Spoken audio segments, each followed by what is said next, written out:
Hey guys, Andrew here.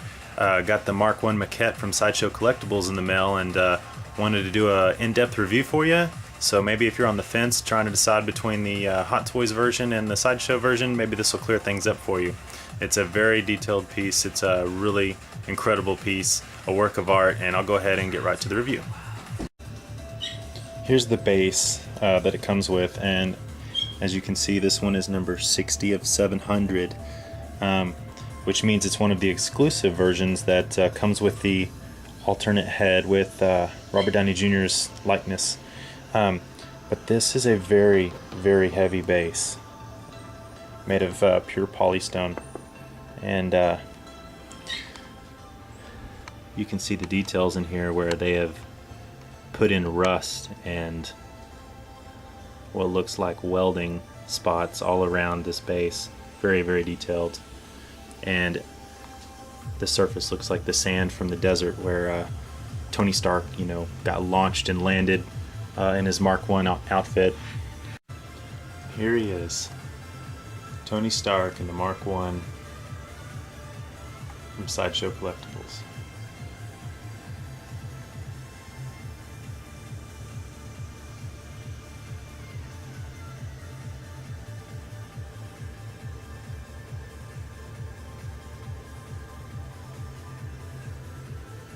The detail is just insane on the painting. The paint apps on this piece are pretty good, pretty spot on. It could use more mixed media, but it's got rubber right here. There's a couple other spots here that aren't necessarily polystone.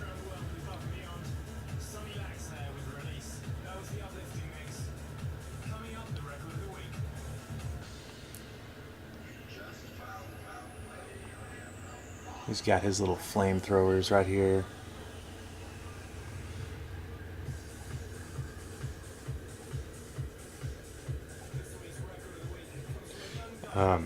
Also a feature is a light up feature right here. I'll turn off this light so you can see it, in which the arc reactor lights up. It doesn't light up around the little places on the sides of the arc reactor.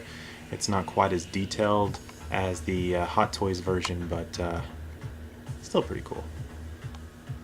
Nice little feature. Also, this chest plate comes out, and inside his stomach here is the battery compartment to light up the arc reactor. And these are magnetic. It just pops right back in there real quick. Okay.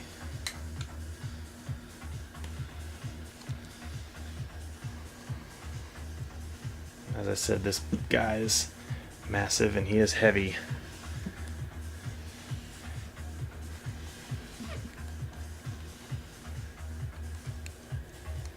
And the detail right in here, like, it looks as if the wires are all bounded together and wrapped together, and for them to mass produce and be able to get this good a paint on here, I think is pretty good. Not perfect, but I mean, it's definitely doable.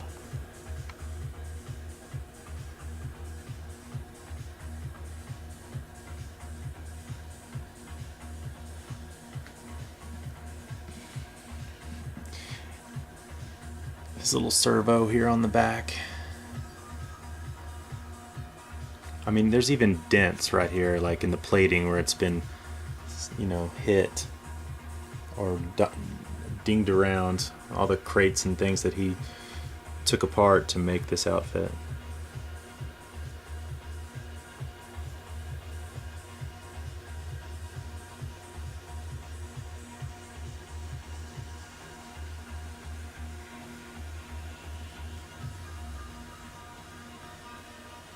And then of course up here it says Stark Industries.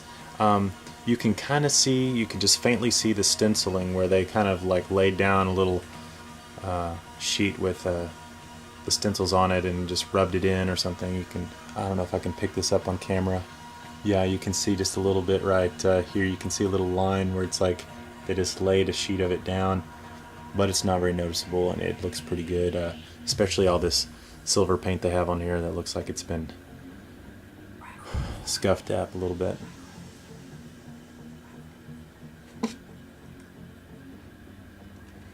And yeah, there's some things on this statue that Hot Toys version, the 12-inch version, may have come out a little bit more movie accurate, and it does have more mixed media, but and by mixed media I mean like rubber and cloth and different elements other than just plain polystone.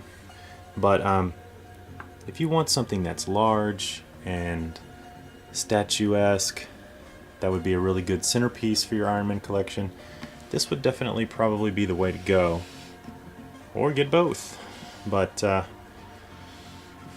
there's a couple things. People have been kind of turned off about the pose, because if I back it up here, you can see there's a gap right under his arm there, whereas on the Hot Toys version, this arm kind of fits inside here, actually kind of more like this arm does, but for some reason they have this big gap in his armpit right here, and it and as well as his legs, rather than going out, are kind of bowing out, but it's just to accommodate the large armor plating that was sculpted. But you know, really, if this piece is displayed the way it's supposed to be, which is from this angle right here, that just looks like an iconic pose. I mean, can't complain. He has a little peg in his left foot that goes into the base to hold him on. The exclusive version comes with an alternate head. Comes with the regular one, which has basically dark blocks painted behind here. This doesn't move, and it's a little bit longer, whereas this one's a little bit, I think, a little more movie accurate. It's a little wider, and the portrait that it comes with is of Robert Downey Jr. And there's been a few people that aren't too crazy about this sculpt, but I think it's, if I can focus this here, I think it's pretty spot on. I mean, Trevor did the sculpt for this, and I think he did an amazing job, and it's a lot better than the sculpt for the Hot Toys one, for sure, in my opinion. Looks an awful lot more like Tony Stark as portrayed by Robert Downey Jr. And the exclusive version comes with not only this, but the other version, and both just pop out and just go right down inside there, and there's magnets that snap that into place as well. And you don't have to worry. I've heard some people saying on the Sideshow forums that they've been getting theirs in the mail where this is separated in shipment. It's not supposed to be. I would call Sideshow about that. If you look really close, there's a little square piece right here where you can see that, whereas this feels like plastic. Right in here, it's metal. The hinge is metal, so you know, it's fragile. You can't just, you know, play around with it, but it's not just going to fall off by opening and closing it. But I would have to say this is a must buy if you can of course swallow the fact that it's $400. But the exclusive definitely is awesome. But you know, this is one of those pieces where, you know, the exclusive, you don't have to get it. I think the portrait of Robert Downey Jr. is pretty cool, but personally, as I'm displaying it, I just have that closed. It is nice to see